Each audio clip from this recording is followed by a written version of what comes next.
Bismillahirrahmanirrahim. Assalamualaikum warahmatullahi wabarakatuh. Halo anak-anak, salam sehat dan bahagia. Pada kesempatan kali ini, mari kita belajar ekonomi. Materi yang ingin Ibu sampaikan adalah fungsi-fungsi manajemen. Nah, dalam pembelajaran kali ini akan membahas 4 materi inti tentang fungsi-fungsi manajemen.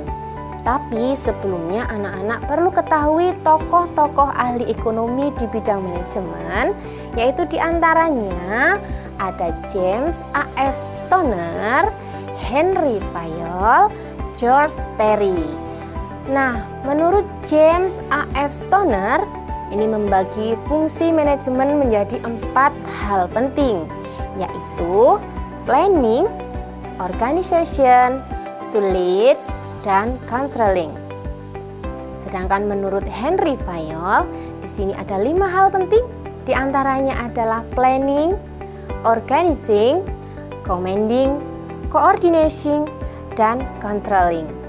Nah, yang terakhir adalah George R. Terry.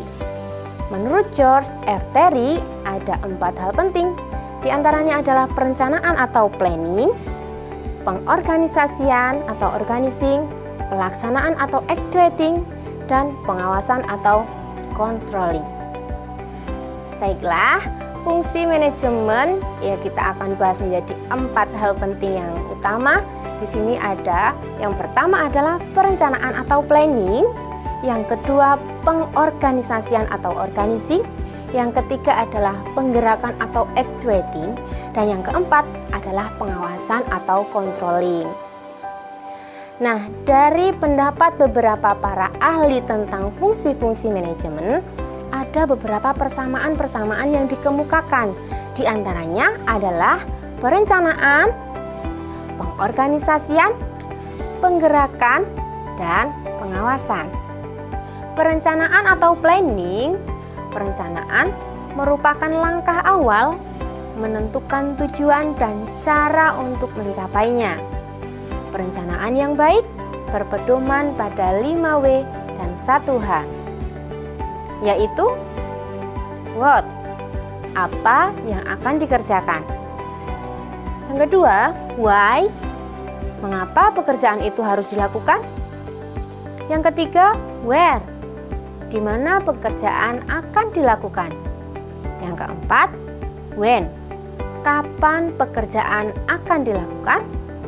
Yang kelima, who, siapa yang akan melakukan pekerjaan itu, dan how, bagaimana cara pelaksanaan pekerjaan itu. Nah, di sini menurut Tehani Handoko ada 4 tahap yang harus dilalui dalam proses perencanaan. Yaitu yang pertama adalah penetapan tujuan. Yang kedua adalah analisis keadaan. Yang ketiga, identifikasi kemudahan dan hambatan. Yang keempat, pengembangan rencana untuk mencapai tujuan. Kita masuk ke poin yang kedua. Poin yang kedua setelah perencanaan adalah pengorganisasian atau organizing. Pengorganisasian merupakan proses penyusunan struktur organisasi, dilanjutkan dengan pembagian tugas, wewenang, tanggung jawab, serta sumber daya untuk mencapai tujuan yang telah ditetapkan. Dalam pengorganisasian perlu memegang prinsip-prinsip yang utama. Di antaranya adalah penetapan tujuan yang jelas, pembagian kerja, pelimpahan wewenang, kesatuan komando, rentangan kekuasaan, dan yang terakhir adalah tingkat kekuasaan serta koordinasi. Selanjutnya fungsi manajemen yang ketiga adalah penggerakan atau actuating. Dalam penggerakan, actuating atau penggerakan adalah tindakan mengusahakan agar semua anggota mau secara sadar untuk bekerja mencapai tujuan. Actuating merupakan fungsi penggerakan yang mengandung definisi sebagai berikut. Yang pertama adalah directing, yaitu menggerakkan orang lain dengan memberikan petunjuk-petunjuk dan pengarahan.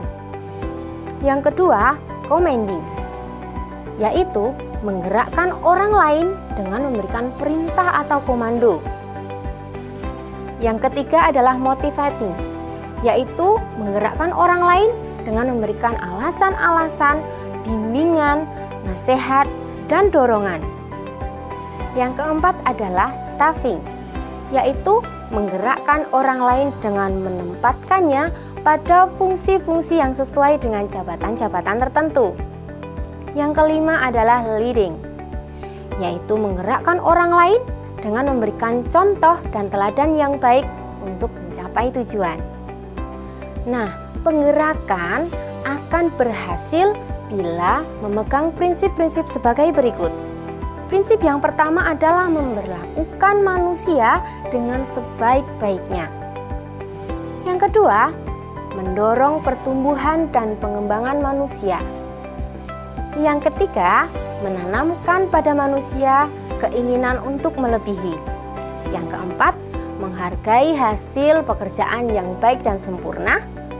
Yang kelima, mengusahakan adanya keadilan tanpa pilih kasih. Yang keenam, memberikan kesempatan yang tepat dan bantuan yang cukup. Dan yang terakhir, memberikan dorongan untuk mengembangkan potensi diri. Masuk pada fungsi manajemen yang terakhir adalah pengawasan atau controlling. Pengawasan adalah proses pengamatan, menilai pelaksanaan, pengendalian proses kerja, dan jika perlu mengambil tindakan korektif sehingga pelaksanaan dapat berjalan sesuai tujuan yang telah ditetapkan. Pengawasan memiliki beberapa fungsi, yaitu yang pertama adalah mencegah penyimpangan. Yang kedua, memperbaiki kesalahan dan menindak penyelewengan. Yang ketiga, mendinamiskan organisasi dan seluruh kegiatan manajemen. Yang keempat, meningkatkan rasa tanggung jawab. Yang kelima, mendidik pegawai jujur. Nah, pengawasan dapat dilakukan dengan langkah-langkah sebagai berikut. Yang pertama adalah menetapkan standar untuk pengawasan. Yang kedua, mengukur kinerja. Yang ketiga, membandingkan hasil dengan standar. Yang keempat, memperbaiki penyimpangan dengan tindakan korektif. Ada beberapa metode yang dapat dilakukan dalam pengawasan. Antara lain, yang pertama adalah komparatif, yaitu sistem pengawasan yang dilakukan dengan cara membandingkan hasil dengan rencana. Yang kedua adalah inspektif, yaitu sistem pemeriksaan setempat yang berguna untuk mengetahui secara langsung keadaan sebenarnya mengenai pelaksanaan suatu pekerjaan. Nah, yang ketiga adalah verifikatif, yaitu sistem pengawasan dengan pemeriksaan.